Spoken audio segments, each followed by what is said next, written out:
heard the story, they've heard the underbelly. And so when we create this piece, this fictional piece, I think the world building is something to live with. So it comes easily to us. And also there is then, a lot of crime reportage that you can delve into and, use to kind of build the building blocks of this world.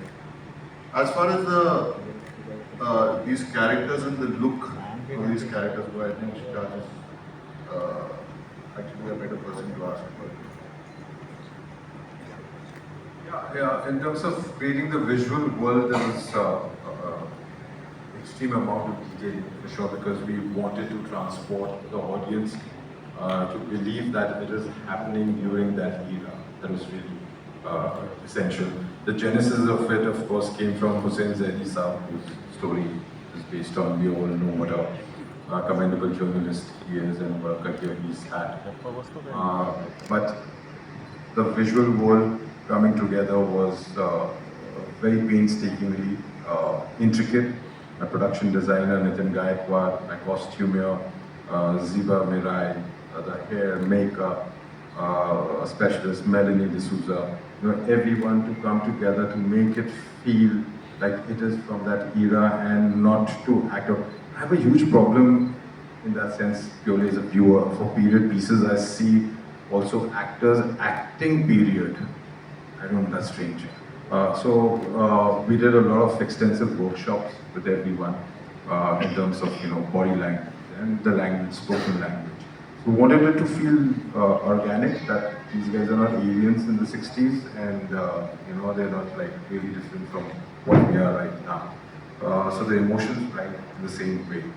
A lot of research of 60s, 70s Bombay. Also a mammoth set, as I mentioned, which was put up because at a shoot period, Mumbai is not the most friendly city because it's always growing in such a world city.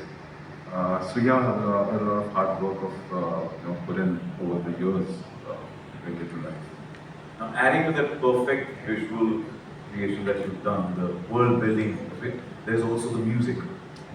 We just heard Shivani perform Set the Tone this afternoon, and the track has been everywhere. And we want to know, what is the thought when you're actually putting the music and the sound together for Bambai Meri Jaan?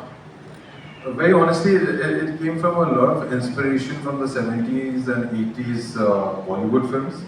I've been a huge fan of Manmohan Desai and Prakash Mehra. So a lot was coming from there. To have the music again as an integral part of that world building. That's why I thought of Shivani to in fact sing the title track, which was a raspy 70s jazz number, beautifully penned by Varun Grover, the lyrics of it. We have a lot of music in the show as well, in terms of background score and songs put in. There were some interesting Konkani numbers as well. Coming in because Mumbai being the hot pot of different cultures and people coming from all over. So we wanted to address that, and it was definitely a conscious decision in terms of creating the world. And music did play a great part, and Salvage Audio Collective, who have scored the music, have done a terrific job. Thank you, and Aparna, thank you for getting us this world. But I'd like to know your thought on creating this whole different world now. Needs a lot of time and careful deliberation. What does it take to have such an immersive world building, and what does a Prime Video play a role? Does a role have in this entire creation? Apart from the determination, the grit and resilience to brave two brutal lockdowns and a cyclone, I'd say research, like Shujaat was saying, and honestly, we were just flies on the wall, seeing this beautiful story, take life. The careful, painstaking attention to detail, research about the architecture of that time, and how it has evolved over years. The way the streets looked, the fabric, the hairstyle, the shoes, the watches, the lingo, the way they spoke, just such detail to all of that, and getting the right team together. So we were honestly just enablers, seeing this master conductor, the musicians together, and then when the music played, we were just transported to this world.